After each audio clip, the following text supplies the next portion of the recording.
பொண்ணுன்னு ஒரே அடம் பிடிச்சான். அதனால விஜய்க்கு ஓட்டு போட்டான்.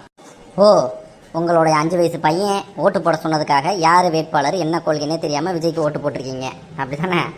ஆமாப்பா, என்ன பண்ணுறது, ரொம்ப அடம் பிடிக்கிறான்ல. ஓ, ரொம்ப அடம் பிடிக்கிறானோ?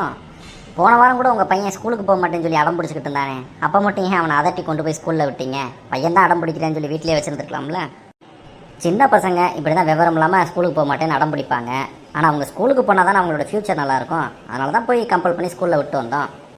சின்ன பசங்க விவரம் இல்லாமல் அடம் பிடிப்பாங்கன்னு உங்களுக்கே நல்லா தெரியுது. அந்த விவரம் இல்லாத பசங்க அடம் பிடிச்சாங்க அப்படின்றதுக்காக ஒரு அரசாங்கத்தையே தேர்ந்தெடுத்து வச்சுருக்கீங்க. இந்த கொடுமை எங்கே போய் சொல்கிறது?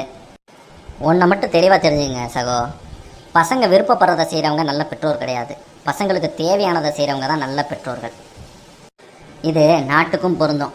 பிடிச்ச வேட்பாளர் ஜெயிக்கணும்னு நினைக்காதீங்க. எப்போதும் சரியான வேட்பாளர் ஜெயிக்கணும் அப்படின்னு நினைங்க. அதுதான் நம்ம குழந்தைகளோட எதிர்காலத்துக்கு சரியாக இருக்கும்.